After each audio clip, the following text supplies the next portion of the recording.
Punjabi radio US ਸੁਣ ਰਹੇ ਸਾਰੇ ਸਰੋਤਿਆਂ ਨੂੰ ਬਲਵਿੰਦਰ ਕੌਰ ਵੱਲੋਂ ਪਿਆਰ ਭਰੀ ਸਤਿ ਸ਼੍ਰੀ ਅਕਾਲ। ਤੇ ਜੀ ਪ੍ਰੋਗਰਾਮ ਖਬਰ ਤੇ ਨਜ਼ਰ ਵਿੱਚ ਹੋਣਗੇ ਸਾਡੇ ਨਾਲ ਸੁਸ਼ੀਲ ਦਸਾਂਝ ਜੋ ਵੀਕਲੀ ਇਹ ਸਾਡੇ ਨਾਲ ਹੁੰਦੇ ਨੇ, ਟਾਕ ਸ਼ੋ ਕਰਦੇ ਨੇ ਜੀ ਇੱਕ ਦਿਨ ਤੇ ਬਾਕੀ ਦਿਨ ਤੁਸੀਂ ਇਹਨਾਂ ਨੂੰ ਦੀ ਨਿਊਜ਼ ਉਸ ਸਵੇਰ ਨੂੰ ਸੁਣਦੇ ਹੋ ਜੀ। ਖਬਰਾਂ ਸ਼ੁਰੂ ਕਰਨ ਤੋਂ ਪਹਿਲਾਂ ਧੰਨਵਾਦ ਕਰਨਾ ਚਾਹੁੰਦੇ ਹਾਂ ਜੀ ਸਾਡੇ ਸਪਾਂਸਰ ਦਾ, ਜਿਨ੍ਹਾਂ ਨੇ ਇਸ ਪ੍ਰੋਗਰਾਮ ਨੂੰ ਸਪਾਂਸਰ ਕਰਕੇ ਆਪ ਸਭ ਤੱਕ ਪਹੁੰਚਾਇਆ ਜੀ। ਸੂਬੇਦਾਰ ਸਰਜੀਤ ਸਿੰਘ ਖੰਗੋੜਾ ਤੇ ਪਰਿਵਾਰ ਸੈਨੋਜੇ ਤੋਂ ਖਾਲਸਾ ਇੰਸ਼ੋਰੈਂਸ ਏਜੰਸੀ, ਜਿਨ੍ਹਾਂ ਦਾ ਫੋਨ ਨੰਬਰ 4082722500, ਸੈਨੋਜੇ ਤੋਂ ਗੁਰਦੀਪ ਸਿੰਘ ਬੈਦੀ ਕਲੋਵਸ ਤੋਂ, ਨਵਜੋਤ ਕੌਰ ਕਲੋਟੀ ਤੇ ਪਰਿਵਾਰ ਜੁੱਬਾ ਸਿਟੀ ਤੋਂ, ਸਤਨਾਮ ਸਿੰਘ ਸ਼ੇਰਗਿੱਲ ਤੇ ਪਰਿਵਾਰ ਸਲਮਾ ਤੋਂ, ਸੁਰਿੰਦਰ ਕੌਰ ਧਾਮੀ ਤੇ ਪਰਿਵਾਰ ਸੀਰਜ ਤੋਂ, ਬਲਦੇਵ ਸਿੰਘ ਧਾਲੀਵਾਲ ਰੀਨੋ ਤੋਂ, ਸੁਰਿੰਦਰ ਸਿੰਘ ਕਾਲੋਂ ਰਾਂਚੋ ਕਡੋਵਾ ਤੋਂ, ਕਾਬਲ ਸਿੰਘ ਪੈਂਸ ਮਡੈਸਟੋ ਤੋਂ, ਦਲਵੀਰ ਸਿੰਘ ਗਿੱਲ ਲਾਈਵ ਤੋਂ ਬਹੁਤ ਇਹਨਾਂ ਦੇ ਧੰਨਵਾਦੀ। ਇਹਨਾਂ ਨੇ ਇਸ ਪ੍ਰੋਗਰਾਮ ਨੂੰ ਸਪਾਂਸਰ ਕੀਤਾ। ਸਾਡੇ ਨਾਲ ਜੁੜ ਚੁੱਕੇ ਨੇ ਜੀ ਸੁਸ਼ੀਲ ਦਸਾਂਝ ਜੀ, ਸਤਿ ਸ਼੍ਰੀ ਅਕਾਲ, ਸਵਾਗਤ ਹੈ ਜੀ।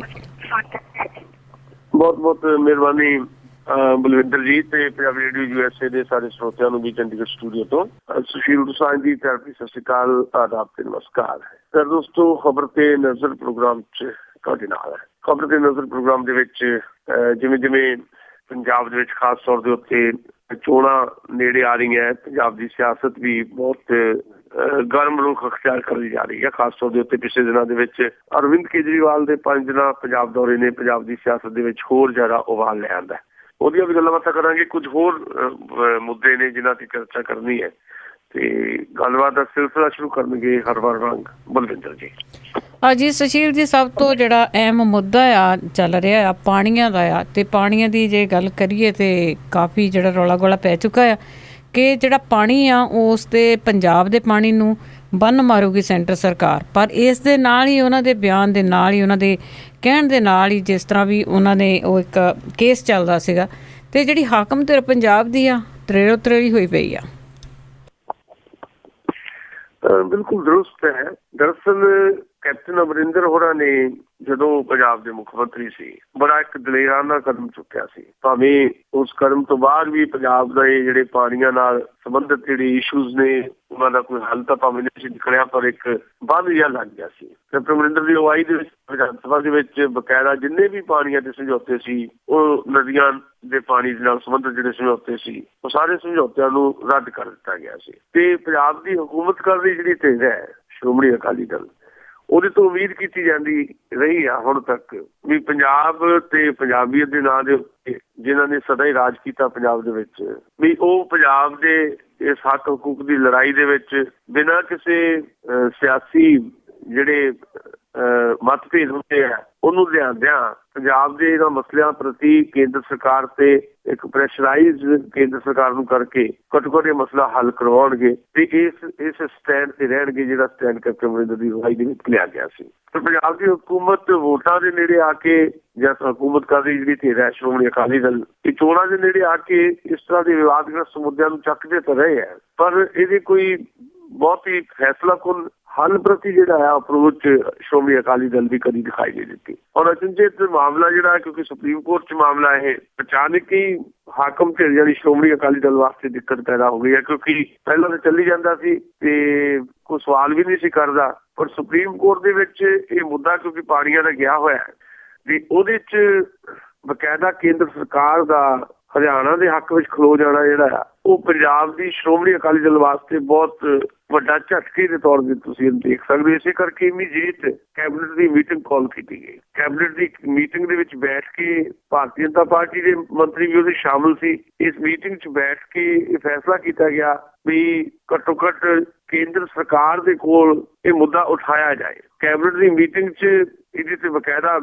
ਡਿਬੇਟ ਕੀਤੀ ਗਈ ਤੇ ਬਾਦਲ ਸਾਹਿਬ ਦਾ ਕਹਿਣਾ ਇਹ ਹੈ ਵੀ ਅਕਾਲੀ ਦਲ ਤੇ BJP ਨੇ ਰਲ ਕੇ ਇਹ ਫੈਸਲਾ ਕੀਤਾ ਵੀ ਕੇਂਦਰ ਸਰਕਾਰ ਅੱਗੇ ਜਿਹੜਾ ਪਾਣੀ ਬਾਰੇ ਜਿਹੜਾ ਪੰਜਾਬ ਦਾ ਪੱਖ ਹੈ ਉਹ ਰੱਖਿਆ ਜਾਏਗਾ, ਕਿਉਂਕਿ ਪਾਣੀ ਜਿਹੜਾ ਆ ਉਹ ਪੰਜਾਬ ਵਾਸਤੇ ਇੱਕ ਕਿਸਮ ਦੀ ਲਾਈਫ ਲਾਈਨ ਹੈ। ਪਰ ਸਵਾਲ ਇਹ ਪੈਦਾ ਹੋ ਜਾਂਦਾ ਹੈ ਕਿ ਉਹ BJP ਜਿਹੜੀ ਪੰਜਾਬ ਦੇ ਵਿੱਚ ਵਜ਼ਾਰਤ ਦੇ ਵਿੱਚ ਹੁੰਦਿਆਂ ਹੋਇਆ ਇਹ ਕਹਿੰਦੀ ਆ ਕਿ ਅਸੀਂ ਕੇਂਦਰ ਸਰਕਾਰ ਦੇ ਨਾਲ ਗੱਲ ਕਰਾਂਗੇ। ਉਸੇ BJP ਦੀ ਕੇਂਦਰ ਦੇ ਵਿੱਚ ਸਰਕਾਰ ਹੈ ਤੇ ਉਸ ਸਰਕਾਰ ਦੇ ਵਿੱਚ ਵੀ ਬਾਦਲ ਸਾਹਿਬ ਦੀ ਜਿਹੜੀ ਸ਼੍ਰੋਮਣੀ ਅਕਾਲੀ ਦਲ ਹੈ ਉਹ ਸ਼ਾਮਲ ਹੈ। ਬਾਦਲ ਸਾਹਿਬ ਦੀ ਨੂੰਹ ਬੀਬੀ ਹਰਸਿਮਰਤ ਕੌਰ ਬਾਦਲ ਉਸੇ ਸਰਕਾਰ ਵਿੱਚ ਮੰਤਰੀ ਵੀ ਹੈ। ਫਿਰ ਉਸ ਸਰਕਾਰ ਨੇ ਇਸ ਤਰ੍ਹਾਂ ਜਿਹੜਾ ਫੈਸਲਾ ਕਿਉਂ ਕੀਤਾ ਵੀ ਸੁਪਰੀਮ ਕੋਰਟ ਤੋਂ ਪੰਜਾਬ ਦੇ ਖਿਲਾਫ ਭੁਗਤ ਗਏ। ਇਹ ਵੱਡਾ ਸਵਾਲ ਹੈ। ਸਵਾਲ ਵੱਡਾ ਬਾਦਲਾਂ ਦੇ ਅੱਗੇ ਬਣਦਾ ਹੈ ਵੀ ਪੰਜਾਬ ਦੇ ਵਿੱਚ ਪਿਛਲੇ ਜਦੋਂ ਚੋਣ ਹੋਈ ਲੋਕ ਸਭਾ ਦੀ ਤੇ ਪੂਰਾ ਕਿੱਲ ਲਾ ਦਿੱਤਾ ਸ਼੍ਰੋਮਣੀ ਅਕਾਲੀ ਦਲ ਨੇ, ਬਾਦਲਾਂ ਨੇ ਖਾਸ ਤੌਰ ਦੇ ਉੱਤੇ ਕਿ ਭਾਰਤ ਦੇ ਪ੍ਰਧਾਨ ਮੰਤਰੀ ਬਣਾਉਣਾ ਨਰਿੰਦਰ ਮੋਦੀ ਨੂੰ ਤੇ ਉਹਨਾਂ ਦੀ ਅਗਵਾਈ 'ਚ ਬੀਜੇਪੀ ਦੀ ਸਰਕਾਰ ਬਣਾਉਣੀ, ਐਨਡੀਏ ਦੀ ਗਵਰਨਮੈਂਟ ਬਣਾਉਣੀ ਹੈ। ਤੇ ਐਨਡੀਏ ਦੀ ਗਵਰਨਮੈਂਟ ਬਣੀ ਨੂੰ 2 ਸਾਲ ਹੋ ਚੱਲੇ ਆ। ਇਸ ਮਸਲੇ ਤੇ ਤਾਂ ਸਾਥ ਕੀ ਦੇਣਾ ਸੀ, ਕਿਸੇ ਵੀ ਮਸਲੇ ਤੇ ਪੰਜਾਬ ਦੀ ਬਾਂਹ ਜਿਹੜੀ ਹੈ ਕੇਂਦਰ ਸਰਕਾਰ ਨੇ ਨਹੀਂ ਫੜੀ। ਇਹਦੇ ਚੱਲਦਾ ਹੋਇਆ ਵੀ ਭਾਰਤੀ ਜਨਤਾ ਪਾਰਟੀ ਦੀ ਸ਼੍ਰੋਮਣੀ ਅਕਾਲੀ ਦਲ ਦੀ ਸਾਂਝ ਚੱਲੀ ਜਾਣੀ, ਸਿਆਸੀ ਸਾਂਝ ਕਹਿ ਲਓ। ਇਹ ਸਾਂਝ ਬਹੁਤ ਸਾਰੇ ਸਵਾਲ ਪੈਦਾ ਕਰਦੀ ਹੈ, ਖਾਸ ਤੌਰ ਦੇ ਉੱਤੇ ਇਹਨਾਂ ਦੀ ਓਨੈਸਟੀ 'ਚ ਸਵਾਲ ਪੈਦਾ ਕਰਦੀ ਹੈ। ਇੱਕ ਪਾਸੇ ਲੋਕਾਂ ਦੇ ਖਿਲਾਫ ਫੈਸਲੇ ਲਏ ਜਾ ਰਹੇ ਹੈ ਤੇ ਤੁਸੀਂ ਮੁਦਈ ਆਪਣੇ ਆਪ ਨੂੰ ਲੋਕਾਂ ਦੇ ਦੱਸਦੇ ਆਏ ਹੋ ਹੁਣ ਤੱਕ, ਤੇ ਦੂਜੇ ਪਾਸੇ ਰਲ ਕੇ ਤੁਸੀਂ ਸਰਕਾਰਾਂ ਚਲਾਉਂਦੇ ਹੋ ਦਿੱਲੀ ਦੇ ਵਿੱਚ ਵੀ ਤੇ ਪੰਜਾਬ ਦੇ ਵਿੱਚ ਵੀ। ਇਹ ਲੋਕਾਂ ਨੂੰ ਬੇਵਕੂਫ ਬਣਾਉਣ ਦੀ ਪੋਲਿਟਿਕਸ ਹੈ ਵੀ ਪੰਜਾਬ ਦੇ ਵਿੱਚ ਆਈਵਾਸ਼ ਕਰਨ ਵਾਸਤੇ ਬੀਜੇਪੀ ਤੇ ਅਕਾਲੀ ਮੰਤਰੀ ਇਕੱਠੇ ਬਹਿਣ ਤੇ ਕਹਿਣ ਲਓ ਜੀ ਅਸੀਂ ਦਿੱਲੀ ਜਾ ਕੇ ਗੱਲ ਕਰਾਂਗੇ। ਇਹ ਲੋੜ ਹੀ ਕਿਉਂ ਪੜੀ? ਕਿਉਂਕਿ ਪਾਣੀਆਂ ਦਾ ਜਿਹੜਾ ਇਸ਼ੂ ਹੈ ਇਹਦੇ ਵਿੱਚ ਬਿਲਕੁਲ ਸਾਫ਼ ਜੀ ਸਮਝ ਹੈ। ਔਰ ਰਾਜਸਥਾਨ ਤੇ ਰਿਪੇਰੀਅਨ ਸਟੇਟ ਵੀ ਹੈ ਨਹੀਂ ਤੇ ਰਿਪੇਰੀਅਨ ਸਿਧਾਂਤ ਦੇ ਮੁਤਾਬਕ ਜੇ ਪਾਣੀਆਂ ਦੀ ਵੰਡ ਹੁੰਦੀ ਹੈ ਤਾਂ ਹੋਵੇ ਤੇ ਪੰਜਾਬ ਦੇ ਕੋਲ ਫਾਲਤੂ ਇੱਕ ਬੂੰਦ ਦੀ ਪਾਣੀ ਦੇਣ ਨੂੰ। ਇੱਕ ਸੌਖੇ ਲਫ਼ਜ਼ਾਂ 'ਚ ਸਮਝਣ ਵਾਲੀ ਗੱਲ ਇਹ ਹੈ ਵੀ ਜੇ ਮੇਰੇ ਘਰ ਪਾਣੀ ਹੈਗਾ ਪੀਣ ਜੋਗਾ ਕਿ ਮੇਰੇ ਗੁਆਂਢੀਆਂ ਦੇ ਘਰ ਜਿਹੜਾ ਨਲਕਾ ਨਹੀਂ ਚੱਲਦਾ, ਜੇ ਟੂਟੀ ਨਹੀਂ ਹੈ, ਮੇਰਾ ਫਰਜ਼ ਤਾਂ ਇਹ ਬਣਦਾ ਹੈ ਕਿ ਮੈਂ ਗੁਆਂਢੀਆਂ ਨੂੰ ਪਾਣੀ ਦੇਵਾਂ। ਪਰ ਜੇ ਮੇਰੇ ਪੀਣ ਵਾਸਤੇ ਹੈ ਨਹੀਂ ਤਾਂ ਮੈਂ ਕਿੱਥੋਂ ਦਿਆਂਗਾ? ਆਪਣੇ ਨਿਆਣੇ ਜਿਹੜੇ ਆ ਰਿਹਾਏ ਰੱਖ ਕੇ ਗੁਆਂਢੀਆਂ ਨੂੰ ਪਾਣੀ ਨਹੀਂ ਦਿੱਤਾ ਜਾ ਸਕਦਾ। ਨੈਤਿਕਤਾ ਜ਼ਰੂਰੀ ਹੈ, ਮਨੁੱਖਤਾ ਵੀ ਜ਼ਰੂਰੀ ਹੈ। ਜੇ ਸਾਡੇ ਕੋਲ ਪਾਣੀ ਹੈ, ਫਾਲਤੂ ਹੈ, ਆਪਣੀ ਵਰਤੋਂ ਤੋਂ ਵਾਧੂ ਹੈ ਪਾਣੀ, ਤਾਂ ਪੰਜਾਬ ਤਾਂ ਕਦੀ ਇਨਕਾਰ ਨਹੀਂ ਕਰਦਾ ਦੇਣ ਤੋਂ ਪਾਣੀ, ਪਰ ਹੈ ਹੀ ਨਹੀਂ ਪਾਣੀ। ਤੇ ਫਿਰ ਉਹ ਧੱਕੇ ਦੇ ਨਾਲ ਪਾਣੀ ਖੋਇਆ ਜਾਣਾ ਪੰਜਾਬ ਦਾ, ਤੇ ਉਹਦੇ ਵਿੱਚ ਇਹਨਾਂ ਦੀ ਜਿਹੜੀ ਰਾਜਸੀ ਕਿਸਮ ਦੀ ਬੇਈਮਾਨੀ ਹੈ ਉਹ ਸਾਹਮਣੇ ਆ ਗਈ ਹੈ। ਲੋੜ ਇਸ ਗੱਲ ਦੀ ਹੈ ਕਿ ਬਾਦਲ ਸਾਹਿਬ ਤੇ ਸ਼੍ਰੋਮਣੀ ਅਕਾਲੀ ਦਲ ਆਪਣੇ ਰਿਸ਼ਤਿਆਂ ਬਾਰੇ ਰੀਥਿੰਕ ਕਰੇ ਵੀ ਭਾਰਤੀ ਜਨਤਾ ਪਾਰਟੀ ਨਾਲ ਜਿਹੜੇ ਰਿਸ਼ਤੇ ਕੁਰਸੀ ਵਾਸਤੇ ਹੀ ਰੱਖ ਰਹੇ ਹੈ ਤਾਂ ਫਿਰ ਇਸ ਤਰ੍ਹਾਂ ਦੇ ਸਮਝੌਤੇ ਵੀ ਕਰਨੇ ਪੈਣਗੇ। ਨਹੀਂ ਤਾਂ ਜਿਹੜਾ ਦਾਅਵਾ ਕਰਦੇ ਆਏ ਆ ਹੁਣ ਤੱਕ 50 ਸਾਲਾਂ ਦੀ ਰਾਜਨੀਤੀ ਚ ਬਾਦਲ ਸਾਹਿਬ ਵੀ ਅਸੀਂ ਪੰਜਾਬ ਦੇ ਰਖਵਾਲੇ, ਅਸੀਂ ਪੰਜਾਬ ਦੇ ਪਾਣੀਆਂ ਦੇ ਰਖਵਾਲੇ ਆ, ਪੰਜਾਬੀ ਬੋਲਦੇ ਇਲਾਕਿਆਂ ਦੇ ਰਖਵਾਲੇ ਆ, ਫਿਰ ਉਹ ਦਾਅਵੇ ਦਾ ਜਿਹੜਾ ਸੱਚ ਸਾਹਮਣੇ ਹੈ ਪ੍ਰੈਕਟੀਕਲੀ ਅਮਲੀ ਰੂਪ ਦੇ ਵਿੱਚ ਉਹ ਗੱਲ ਸਾਹਮਣੇ ਆਉਣੀ ਚਾਹੀਦੀ। ਅੱਜ ਤੱਕ ਲੜਾਈ ਉਸ ਲੈਵਲ ਦੇ ਉੱਤੇ ਜਿਹੜੀ ਨਿੱਠ ਕੇ ਲੜੀ ਜਾਵੇ ਪੰਜਾਬ ਦੇ ਸਮੁੱਚੇ ਪੰਜਾਬੀ ਆਵਾਮ ਨੂੰ ਲੈ ਕੇ, ਉਹ ਲੜਾਈ ਤਾਂ ਕਿਤੇ ਨਜ਼ਰ ਨਹੀਂ ਆਉਂਦੀ। ਬਿਆਨ ਨਜ਼ਰ ਆਉਂਦੇ ਨੇ ਜਾਂ ਫਿਰ ਆਈਵਾਸ਼ ਕਰਨ ਵਾਲੀਆਂ ਕਾਰਵਾਈਆਂ ਨਜ਼ਰ ਆਉਂਦੀਆਂ। ਇਹ ਤਾਜ਼ਾ ਕਾਰਵਾਈ ਵੀ ਵਜ਼ਾਰਤ ਦੀ ਜਿਹੜੀ ਸਾਡੀ ਮੀਟਿੰਗ ਹੋਈ ਹੈ ਉਹ ਵੀ ਇਸ ਪਾਸੇ ਵੱਲ ਨੂੰ ਸੇਧਤ ਹੈ। ਮਸਲਾ ਏਦਾਂ ਬਣਿਆ ਰਹਿਣਾ ਤੇ ਕੇਂਦਰ ਤੋਂ ਕੁਝ ਲੈਣ ਦੀ ਜਿਹੜੀ ਲਾਲਸਾ ਉਹ ਸ਼ਬਦਾਂ ਦੇ ਵਿੱਚ ਤਾਂ ਦਿਖਾਈ ਦਿੰਦੀ ਹੈ, ਅਖਬਾਰਾਂ 'ਚ ਦਿਖਾਈ ਦਿੰਦੀ ਹੈ, ਅਮਲੀ ਰੂਪ ਦੇ ਵਿੱਚ ਉਹਦੇ ਤੇ ਕਿਸੇ ਵੀ ਕਿਸਮ ਦਾ ਦਬਾਅ ਬਣਾਉਣ ਦੀ ਜਿਹੜੀ ਇੱਕ ਤਾਕਤ ਹੋਣੀ ਚਾਹੀਦੀ ਹੈ ਜਾਂ ਰਾਜਨੀਤਿਕ ਇੱਛਾ ਸ਼ਕਤੀ ਹੋਣੀ ਚਾਹੀਦੀ ਹੈ, ਉਹ ਕਿਤੇ ਦਿਖਾਈ ਨਹੀਂ ਦੇ ਰਹੀ ਜੀ। ਬਿਲਕੁਲ ਜੀ, ਅੱਖਾਂ ਪੂੰਝਣ ਵਾਲੀ ਗੱਲ ਆ। ਤੇ ਬਿਲਕੁਲ ਅੱਗੇ ਵੋਟਾਂ ਦਾ ਰੌਲਾ ਗੌਲਾ ਪੈ ਜਾਣਾ ਤੇ ਇਹ ਗੱਲਾਂ ਜਿਹੜੀਆਂ ਵਿੱਚੇ ਰਹਿ ਜਾਣੀਆਂ। ਤੁਸੀਂ ਉਸ ਦੇ ਵਿੱਚ ਕਿਹਾ ਆ ਕਿ ਜਿਹੜੀ ਕੇਂਦਰ ਸਰਕਾਰ ਆ ਉਹਨੇ ਕਿਸੇ ਦੀ ਬਾਂਹ ਨਹੀਂ ਫੜੀ। ਬਿਲਕੁਲ ਉਹਨਾਂ ਨੇ ਕਿਸੇ ਦੀ ਬਾਂਹ ਨਹੀਂ ਫੜੀ। ਤਾਂ ਤੁਸੀਂ ਕਿਹਾ ਵੀ ਉਹਨਾਂ ਨੂੰ ਕਾਫੀ ਟਾਈਮ ਵੀ ਹੋ ਗਿਆ ਬਣਿਆ ਹੋਇਆ, ਪਰ ਉਸ ਦੇ ਨਾਲ ਜੇ ਦੇਖਿਆ ਜਾਵੇ ਕਿ ਪੰਜਾਬ ਦੇ ਵਿੱਚ ਜਿਹੜੇ ਸੂਬਾ ਹੈਗਾ ਆ ਉਸ ਦੇ ਵਿੱਚ ਕੇਂਦਰ ਨੇ ਕਦੀ ਬਾਂਹ ਨਹੀਂ ਫੜੀ ਆਪਣੇ ਕਿਸਾਨਾਂ ਦੀ। ਤੇ ਜਿਹੜੀ ਰਿਪੋਰਟ ਭੇਜੀ ਗਈ ਆ ਉਹਦੇ ਵਿੱਚ ਪੰਜਾਬ ਦੇ ਖੇਤੀ ਸੰਕਟ ਦੇ ਵਿੱਚ 449 ਕਿਸਾਨਾਂ ਤੇ ਮਜ਼ਦੂਰਾਂ ਦੇ ਲਈ ਜਾਨ ਉਹਨਾਂ ਦੀ ਗਈ ਹੈ ਜੀ। ਦੇਖੋ, ਇਹ ਸਾਡੇ ਵਾਸਤੇ, ਸ਼ਾਇਦ ਪੰਜਾਬੀਆਂ ਵਾਸਤੇ ਬਹੁਤ ਦੁਖਦਾਇਕ ਸਥਿਤੀ ਹੈ ਇਸ ਵੇਲੇ ਕਿ ਅੰਨਦਾਤਾ ਜਿਹੜਾ ਕਹਾਉਂਦਾ ਸੀ। ਮੈਂ ਰਿਪੋਰਟ ਨਹੀਂ ਕਰਨਾ ਸਾਂਝੀ ਕਰਦਾ ਕਿਉਂਕਿ ਰਿਪੋਰਟ ਕਿਸੇ ਨਾ ਕਿਸੇ ਰੂਪ ਤੁਹਾਡੇ ਕੋਲ ਆ ਜਾਣੀ ਆ। ਖਬਰਾਂ ਦੇ ਬੁਲੇਟਿਨ ਦੇ ਵਿੱਚ ਵੀ ਇਹ ਖਬਰ ਤੁਹਾਡੇ ਨਾਲ ਜਸਵਿੰਦਰ ਬਿੱਟੇ ਨੇ ਸਾਂਝੀ ਕਰਨ ਲਈ ਹੋਣੀ ਹੈ ਜਾਂ ਕਰ ਲੈਣਗੇ। ਪਰ ਮੈਂ ਗੱਲ ਕਰਨੀ ਚਾਹੁੰਦਾ ਵੀ ਸਾਡੇ ਵਾਸਤੇ ਬਹੁਤ ਦੁਖਦਾਇਕ ਹਾਲਾਤ ਨੇ ਪੰਜਾਬ ਲਈ। ਵੀ ਅੰਨਦਾਤਾ ਜਿਹੜਾ ਕਹਾਉਂਦਾ ਸੀ ਉਹ ਅੰਨਦਾਤਾ ਅੱਜ ਖੁਦਕੁਸ਼ੀ ਦੇ ਰਸਤੇ ਤੇ ਹੈ ਤੇ ਉਹਦੇ ਕਾਰਨ ਜਿਹੜੇ ਹੈ ਉਹ ਬਿਲਕੁਲ ਸਾਫ਼ ਪਏ ਹੈ, ਦਿਖਾਈ ਦੇ ਰਹੇ ਹੈ। ਉਹਨਾਂ ਨੂੰ ਦੂਰ ਕਰਨ ਦੀ ਕੋਸ਼ਿਸ਼ ਨਹੀਂ ਕੀਤੀ ਜਾਂਦੀ। ਮਹਾਰਾਸ਼ਟਰ ਤੋਂ ਬਾਅਦ ਸਭ ਤੋਂ ਜ਼ਿਆਦਾ ਕਿਸਾਨ ਖੁਦਕੁਸ਼ੀਆਂ ਪੰਜਾਬ 'ਚ ਕਰ ਰਹੇ ਹੈ। ਪਿਛਲੇ ਸਾਲ ਦੀ ਰਿਪੋਰਟ ਹੈ 450 ਦੇ ਕਰੀਬ ਕਿਸਾਨ ਜਾਂ 449 ਕਿਸਾਨਾਂ ਨੇ ਪਿਛਲੇ ਸਾਲ ਖੁਦਕੁਸ਼ੀ ਕੀਤੀ ਹੈ। ਤੇ ਔਸਤਨ ਕਹਿ ਲਓ ਵੀ ਪਿਛਲੇ ਜਿਹੜੇ ਦਿਨ ਚੜੇ ਆ, ਹੁਣ ਜਨਵਰੀ ਵਾਲਾ, ਫਰਵਰੀ ਲੰਘ ਗਿਆ, ਮਾਰਚ ਸ਼ੁਰੂ ਹੋ ਗਿਆ ਇਸ ਸਾਲ 'ਚ, ਇੱਥੇ ਤਾਂ ਔਸਤਨ ਦਿਨ 'ਚ 2 ਖੁਦਕੁਸ਼ੀਆਂ ਪੰਜਾਬ 'ਚ ਹੋ ਰਹੀਆਂ। ਇਹਨੂੰ ਤੁਸੀਂ ਬਹੁਤ ਸਰਲ ਤਰੀਕੇ ਨਾਲ ਨਹੀਂ ਦੇਖ ਸਕਦੇ ਵੀ ਕਿਸਾਨ ਖੁਦਕੁਸ਼ੀ ਕਰ ਰਿਹਾ ਹੈ ਜੀ, ਉਹਦਾ ਕੋਈ ਇੱਕ ਕਾਰਨ ਹੈ। ਇਹਦੇ ਬਹੁਤ ਸਾਰੇ ਕਾਰਨ ਹੈ। ਕਰਜ਼ਾ ਇਹਦਾ ਇੱਕ ਕਾਰਨ ਹੈ। ਅਚਾਨਕ ਹਾਲਾਤ ਤੁਹਾਡੇ ਵਿਗੜ ਜਾਂਦੇ ਹੈ, ਪਰਿਵਾਰਕ ਹਾਲਾਤ ਵਿਗੜ ਜਾਂਦੇ ਆ, ਉਹ ਦੂਜਾ ਕਾਰਨ ਹੋ ਸਕਦਾ ਹੈ। ਇੱਕ ਸਟੇਟਸ ਵੀ ਵੱਖਰਾ ਕਾਰਨ ਇੱਕ ਬਣਿਆ ਹੋਇਆ ਹੈ। ਇਹ ਬਹੁਤ ਸਾਰੀਆਂ ਚੀਜ਼ਾਂ ਜਿਹੜੀਆਂ ਵਿਸਥਾਰ ਮੰਗਦੀਆਂ, ਕਿਤੇ ਬਹੁਤ ਡੂੰਘੀ ਚਰਚਾ ਦਾ ਵਿਸ਼ਾ ਇਹ। ਚਿੱਟੀ ਮੱਖੀ ਦਾ ਇੱਕ ਜਿਹੜਾ ਕਹਿਰ ਹੋਇਆ ਇੱਥੇ ਪਿੱਛੇ, ਉਹ ਇੱਕ ਕਾਰਨ ਹੈ। ਕੀਟਨਾਸ਼ਕਾਂ ਜਿਹੜੀਆਂ ਵਰਤੀਆਂ ਜਾਂਦੀਆਂ ਉਹਦੇ 'ਚ ਕਿਸਾਨ ਕਿਸ ਰਸਤੇ ਤੇ ਪੈ ਗਿਆ, ਉਹ ਸਾਰੇ ਕਾਰਨ ਇਹਦੇ 'ਚ ਹੈ। ਪਰ ਓਵਰਆਲ ਜਿਹੜਾ ਇੱਕ ਕਾਰਨ ਜਿਹੜਾ ਸਭ ਤੋਂ ਜ਼ਿਆਦਾ ਮੈਂ ਸਮਝਦਾ ਇਹਦੇ ਕੇਂਦਰ 'ਚ ਬੈਠਾ, ਦੀ ਬੇਸ 'ਚ ਬੈਠਾ, ਉਹ ਹੈ ਸਾਡੀ ਨਵੀਂ ਆਰਥਿਕ ਨੀਤੀ ਦੇ ਤਹਿਤ ਜਿਹੜੀ ਨਵੀਂ ਖੇਤੀ ਨੀਤੀ ਸਾਡੀ ਅਸੀਂ ਘੜੀ ਗਈ ਹੈ, ਜਿਹੜੀ ਕੇਂਦਰ ਸਰਕਾਰ ਦੀ ਖੇਤੀ ਨੀਤੀ ਹੈ, ਜਿਹਨੂੰ ਸਟੇਟ ਗਵਰਨਮੈਂਟ ਜਿਹੜੀਆਂ ਆ ਉਹ ਇਹਦੇ ਵਿੱਚ ਲਾਗੂ ਕਰਦੀਆਂ। ਅੱਛਾ, ਬਜਟ ਜਿਹੜਾ ਹੁਣ ਪੇਸ਼ ਹੋਇਆ ਇਹਦੇ 'ਚ ਤਾਂ ਕਹਿ ਦਿੱਤਾ ਜੀ ਖੇਤੀ ਤਾਂ ਜੀ ਇਸ ਕਰਕੇ ਅਸੀਂ ਕੁਛ ਨਹੀਂ ਕਰ ਸਕਦੇ, ਵੀ ਖੇਤੀ ਤਾਂ ਜਿਹੜਾ ਆ ਉਹ ਸਟੇਟ ਦਾ ਸਬਜੈਕਟ ਹੈ, ਸੂਬੇ ਦਾ ਮਾਮਲਾ ਹੈ। ਅੱਛਾ, ਦੂਜੇ ਬੰਦੇ ਇਹ ਜਿਹੜੀ ਰਿਪੋਰਟ ਆਈ ਇਹਦੇ ਵਿੱਚ ਹੀ ਆ ਵੀ 20,000 ਕਰੋੜ ਰੁਪਇਆ ਸੈਂਟਰ ਗਵਰਨਮੈਂਟ ਨੇ ਮਹਾਰਾਸ਼ਟਰ, ਆਂਧਰਾ ਪ੍ਰਦੇਸ਼, ਕਰਨਾਟਕਾ, ਕੇਰਲਾ ਇਹਨਾਂ ਸੂਬਿਆਂ ਦੇ ਸੰਕਟ ਲਈ ਦਿੱਤਾ, ਤੇ ਪੰਜਾਬ ਦੇ ਸੰਕਟ ਲਈ ਜਿਹੜਾ ਦੂਜੇ ਨੰਬਰ ਦਾ ਸੰਕਟ ਹੈ ਦੇਸ਼ 'ਚ, ਤੇ ਸਭ ਤੋਂ ਜ਼ਿਆਦਾ ਅੰਨ ਜਿਹੜਾ ਸੈਂਟਰਲ ਪੂਲ 'ਚ ਅਸੀਂ ਪਾਉਂਦੇ ਆ, ਸਾਡੇ ਲਈ ਕੁਝ ਨਹੀਂ ਹੈ ਕੇਂਦਰ ਸਰਕਾਰ ਦੇ ਕੋਲ। ਇਹ ਕਹਿ ਕੇ ਬਰੀ ਹੋ ਜਾਣਾ ਕਿ ਇਹ ਤਾਂ ਜੀ ਸੂਬੇ ਦਾ ਮਾਮਲਾ, ਏਦਾਂ ਬਰੀ ਹੋਇਆ ਨਹੀਂ ਜਾ ਸਕਦਾ।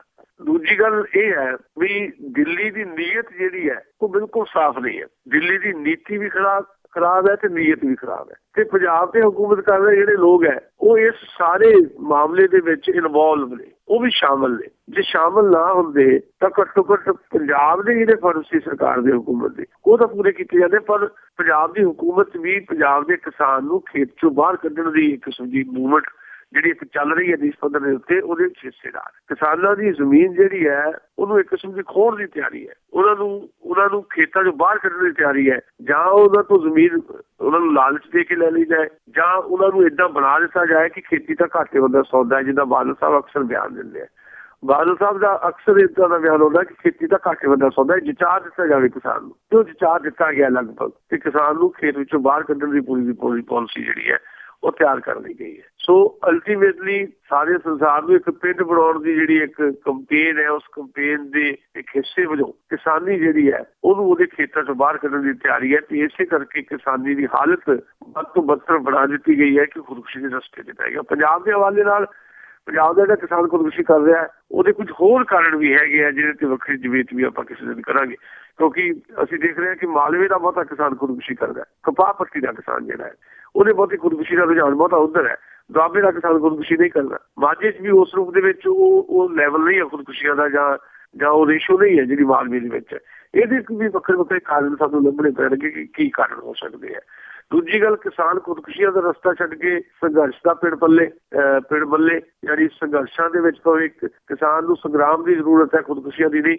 ਉਹ ਇੱਕ ਐਜੀਟੇਸ਼ਨ ਦਾ ਜਿਹੜਾ ਇੱਕ ਮਾਹੌਲ ਪੰਜਾਬ ਦੇ ਵਿੱਚ ਉਹ ਵੀ ਉੱਭਰਿਆ ਸੀ ਪਿਛਲੇ ਸਮੇਂ ਦੇ ਵਿੱਚ, ਪਰ ਉਹਨੂੰ ਠੱਪ ਕਰਨ ਵਾਸਤੇ ਇੱਕ ਨਵੇਂ ਤਰੀਕੇ ਲੱਭਣੇ ਗਏ, ਤੇ ਸ਼੍ਰੀ ਗੁਰੂ ਗ੍ਰੰਥ ਸਾਹਿਬ ਜੀ ਦੀ ਬੇਅਦਬੀ ਦੀ ਯੋਜਨਾਬੱਧ ਮਾਮਲੇ ਸਾਡੇ ਸਾਹਮਣੇ ਆਏ, ਤੇ ਉਹ ਸਾਰੀਆਂ ਚੀਜ਼ਾਂ ਨੂੰ ਸਾਨੂੰ ਬਹੁਤ ਹੀ ਠੰਡੇ ਦਿਮਾਗ ਨਾਲ ਵਿਚਾਰ ਕੇ ਅੱਗੇ ਵਧਣ ਦੀ ਜ਼ਰੂਰਤ ਹੈ। ਕੇਂਦਰ ਤੋਂ ਕਿਸੇ ਕਿਸਮ ਦੀ ਉਮੀਦ ਨਹੀਂ ਰੱਖੀ ਜਾ ਸਕਦੀ, ਤੇ ਇਸ ਗੱਲ ਵਾਸਤੇ ਪੰਜਾਬ ਦੀ ਹੁਕੂਮਤ ਨੂੰ ਬਰੀ ਨਹੀਂ ਕੀਤਾ ਜਾ ਸਕਦਾ, ਕਿਉਂਕਿ ਪੰਜਾਬ ਦੀ ਹੁਕੂਮਤ ਪੰਜਾਬ ਦੇ ਵਿੱਚ ਵੀ ਇਸੇ ਬੀਜੇਪੀ ਦੇ ਨਾਲ ਸਾਂਝ ਭਿਆਲੀ ਪਾ ਕੇ ਬੈਠੀ ਹੈ, ਤੇ ਦਿੱਲੀ ਦੇ ਵਿੱਚ ਵੀ ਸਰਕਾਰ ਦੇ ਵਿੱਚ ਸ਼ਾਮਲ ਹੈ। ਇੰਨੇ ਵੱਡੇ ਮਾਮਲੇ ਹੋ ਗਏ, ਪਾਣੀਆਂ ਦੀ ਇਸ਼ੂ ਦੇ ਉੱਤੇ ਕੇਂਦਰ ਸਾਡੇ ਖਿਲਾਫ ਸਟੈਂਡ ਲੈ ਗਿਆ, ਕਿਸਾਨੀ ਦੀ ਬਾਂਹ ਫੜਨ ਵਾਸਤੇ ਉਹ ਅੱਗੇ ਨਹੀਂ ਆ ਰਿਹਾ। ਇਸ ਕਰਕੇ ਤੇ ਨਾਲ ਜਿਹੜੇ ਬਾਕੀ ਜਿਹੜਾ ਮੁਆਵਜ਼ੇ ਦੇ ਮਾਮਲੇ ਹੈ ਜਾਂ ਪੈਕੇਜ ਜਾਂ ਇੰਡਸਟਰੀ ਦਾ ਇਸ਼ੂ ਵੀ ਹੈ, ਇੰਡਸਟਰੀ ਵਾਸਤੇ ਵੀ ਸੈਂਟਰ ਗਵਰਨਮੈਂਟ ਵੱਲੋਂ ਕਿਸੇ ਕਿਸਮ ਦੀ ਰਾਹਤ ਜਿਹੜੀ ਪੰਜਾਬ ਨੂੰ ਨਹੀਂ ਹੈ। ਇਹ ਸਾਰੀਆਂ ਚੀਜ਼ਾਂ ਨੂੰ ਧਿਆਨ 'ਚ ਰੱਖਦਿਆਂ ਹੋਇਆ ਪੰਜਾਬ ਦੇ ਲੋਕਾਂ ਨੂੰ ਇੱਕ ਪ੍ਰੈਸ਼ਰ ਬਿਲਡ ਕਰਨਾ ਪਏਗਾ ਪੰਜਾਬ ਦੀ ਹੁਕੂਮਤ ਚਲਾ ਰਹੇ ਲੋਕਾਂ ਦੇ ਉੱਤੇ, ਤਾਂ ਜੋ ਘੱਟੋ ਘੱਟ ਪੰਜਾਬ ਬਾਰੇ ਸੋਚਣ ਲਈ ਉਹਨਾਂ ਨੂੰ ਮਜਬੂਰ ਕੀਤਾ ਜਾ ਸਕੇ।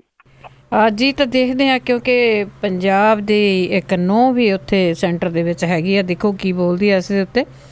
ਤੇ ਅੱਗੇ ਆਪਾਂ ਕਰੀਏ ਗੱਲ ਪੰਜਾਬ ਦੇ ਵਿੱਚ ਅਰਵਿੰਦ ਕੇਜਰੀਵਾਲ, ਥੋੜ੍ਹੀ ਜਿਹੀ ਪੋਲਿਟਿਕਸ ਦੀ ਗੱਲ ਦੱਸੋ ਕਿ ਉਹਨਾਂ ਦੀ ਜਿਹੜੀ ਫੇਰੀ ਸੀਗੀ ਕਿਸ ਤਰ੍ਹਾਂ ਰਹੀ ਪੰਜਾਬ ਦੀ। ਵੈਸੇ ਤਾਂ ਸਾਰੀਆਂ ਖਬਰਾਂ ਤੁਹਾਡੇ ਸਾਹਮਣੇ ਆ ਚੁੱਕੀਆਂ, ਮੈਂ ਉਹਨਾਂ ਦੁਹਰਾਉਣਾ ਨਹੀਂ, ਗੱਲਾਂ ਨੂੰ ਘਟਨਾ ਦਰ ਘਟਨਾ ਤੁਹਾਡਾ ਸਾਂਝੀ ਨਹੀਂ ਕਰਦਾ, ਪਰ ਅਰਵਿੰਦ ਕੇਜਰੀਵਾਲ ਦੀ ਫੇਰੀ ਨੇ ਪੰਜਾਬ ਦੇ ਵਿੱਚ ਜਿਹੜੀ ਪੋਲੀਟਿਕਸ ਹੈ ਪੰਜਾਬ ਦੀ, ਖਾਸ ਤੌਰ ਦੇ ਉੱਤੇ ਚੋਣ ਸਿਆਸਤ, ਉਹਨੂੰ ਇੱਕ ਨਵਾਂ ਰੰਗ, ਨਵਾਂ ਆਯਾਮ ਜ਼ਰੂਰ ਬਖਸ਼ਿਆ। ਕੋਈ ਸਹਿਮਤ ਹੋਵੇ ਨਾ ਹੋਵੇ ਅਰਵਿੰਦ ਕੇਜਰੀਵਾਲ ਜਾਂ ਉਹਨਾਂ ਦੀ ਆਮ ਆਦਮੀ ਪਾਰਟੀ ਦੇ ਨਾਲ, ਮੈਂ ਵੀ ਸਹਿਮਤ ਹੋਵਾਂ ਨਾ ਹੋਵਾਂ, ਪਰ ਇਸ ਗੱਲ ਨੂੰ ਝੁਠਲਾਇਆ ਨਹੀਂ ਜਾ ਸਕਦਾ ਕਿ ਪੰਜਾਬ ਦੇ ਵਿੱਚ ਅਰਵਿੰਦ ਕੇਜਰੀਵਾਲ ਦੀ ਪੰਜ ਦਿਨਾਂ ਫੇਰੀ ਨੇ ਪੰਜਾਬ 'ਚ ਆਮ ਆਦਮੀ ਪਾਰਟੀ ਦੇ ਵੱਧਦੇ ਹੋਏ ਪ੍ਰਭਾਵ ਦੇ ਬਹੁਤ ਸਾਰੇ ਸੀਨ ਪੇਸ਼ ਕੀਤੇ ਆ। ਇੱਕ ਇੰਪਾਰਟੈਂਟ ਗੱਲ ਇਹ ਹੋਈ ਹੈ ਵੀ ਪਹਿਲਾਂ ਅਸੀਂ ਇਹ ਸਮਝਦੇ ਸੀ ਕਿ ਆਮ ਆਦਮੀ ਪਾਰਟੀ ਜਿਹੜੀ ਹੈ ਉਹਦਾ ਪ੍ਰਭਾਵ ਮਾਲਵੇ 'ਚ ਜ਼ਿਆਦਾ ਹੈ, ਦੁਆਬੇ 'ਚ ਥੋੜਾ ਘੱਟ ਹੈ, ਤੇ ਮਾਝੇ 'ਚ ਉਹ ਤੋਂ ਵੀ ਘੱਟ ਹੈ। ਇੱਕ ਸਾਰ ਪ੍ਰਭਾਵ ਨਹੀਂ ਆਮ ਆਦਮੀ ਪਾਰਟੀ ਦਾ, ਪਰ ਅਰਵਿੰਦ ਕੇਜਰੀਵਾਲ ਦੀ ਇਸ ਫੇਰੀ ਨੇ ਪ੍ਰਮਾਣਿਤ ਕੀਤਾ ਹੈ ਵੀ ਉਹਨਾਂ ਦਾ ਪ੍ਰਭਾਵ ਲਗਭਗ ਇੱਕ ਉਤਸ਼ਾਹ ਹੈ ਸਾਰੇ ਪੰਜਾਬ ਦੇ ਵਿੱਚ ਆਮ ਆਦਮੀ ਪਾਰਟੀ ਦੇ ਪ੍ਰਤੀ।